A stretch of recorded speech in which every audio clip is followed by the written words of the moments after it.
Hey everyone. Today I'm just going to show you what I'm going to be using at the gig next week. We had a little change of plans. My plan to be forever bass player didn't go down as expected. It sounded a bit too muddy. I thought it might work, but it kind of didn't. And I kind of realized that I really love three pieces, but only when I'm the guitar player. So luckily we all kind of said, okay, I'll just fill in for bass on the songs that need bass, and then play guitar for the rest of the song. So like I'm only going to be playing my bass six Gretsch baritone here for one song, and the other songs I'll be playing my Fender American Standard Telecaster. Basically, I normally play a Fender 68 Custom Deluxe with a Celestion Gold in it. But because I'm going to be playing bass too, originally I was going to do Bassman and this bass amp, but I'm just going to stick with the Bassman. And we're going to still look for a bass player, but we're not going to be so desperate now. And we'll pick a good guy, I swear. And so I'm gonna be playing the bass on the songs that need bass, and the rest I'll be playing the guitar. I'm not gonna be doing a bass. I'm not gonna be splitting it between two bass amps. And then when we do get a bass player, I don't know if I'm gonna continue to play the Bassman or go back to the Deluxe. I'm gonna have to do a comparison video to see which one I like the best. But I wanted to show you my signal flow. So like I said before, American Standard, Fender American Standard Telecaster, Gretsch baritone with bass 6 strings on it. And for the amp, we have ourselves Fender Bassman 65, very nice amp. And then going into my pedal board, all Ernie Ball cables. Got the flat Ernie Ball cables in between the pedals. Got Voodoo Labs power supply, the Mondo, and then I have an extra thing plugged into the back of that. So the signal flow goes into the Peterson Strobo Stomp, into my Shannon phaser. It's a Phase 90 Clue, very good. The Octopussy, which is by Cattle and Bread, which is, an Octafuzz, very good.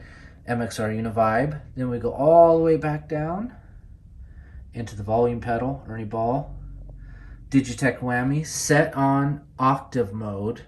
So toe down, it's octave harmony mode. Sometimes the light moves, so don't pay attention to what it's at now. Toe down is like a 12 string. Toe up is kind of sounds like a Boss octave, like the OC2 or whatever, OC3 or whatever it is. Then we go into the Fuzz Factory for some noisy noise. MXR Classic Fuzz. It's kind of like a fuzz face. I might get a Tone Bender. I like the way Tone Benders sound. Got the Ibanez Tube Screamer, always on.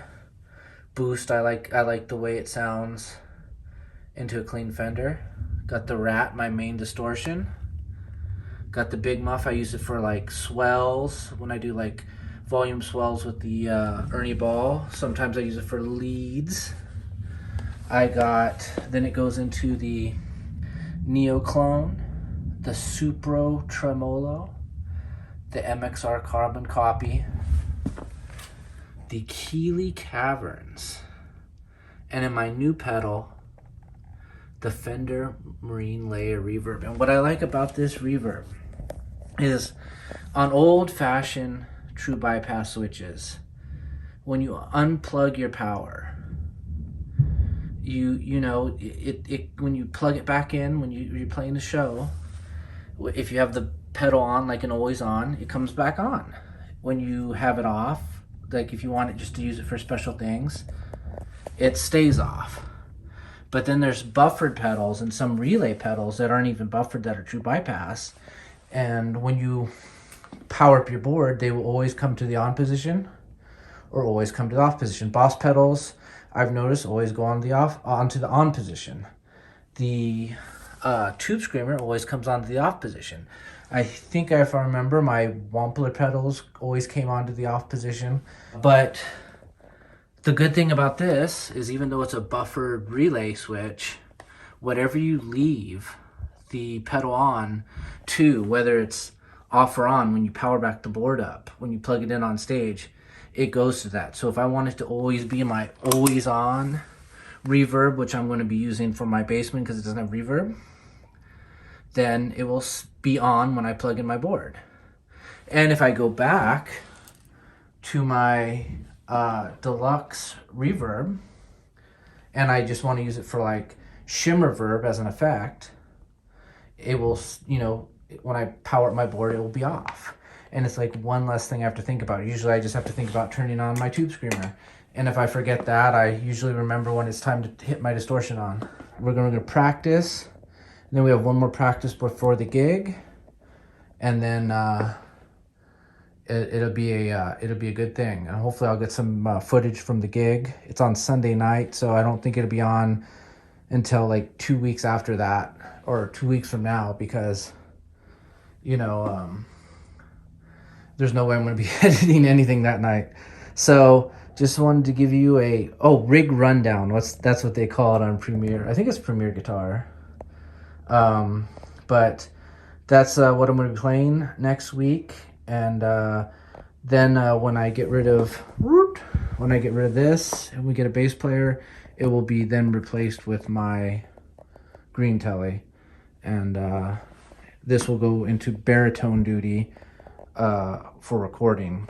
So I'll go back to baritone tuning.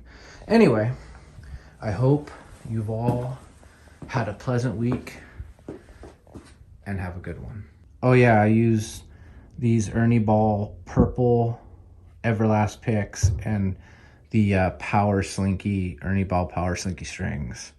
And I just use these because they match the colors of the strings I use. I kind of prefer a slightly thicker pick, but I like when my shoes match my purse.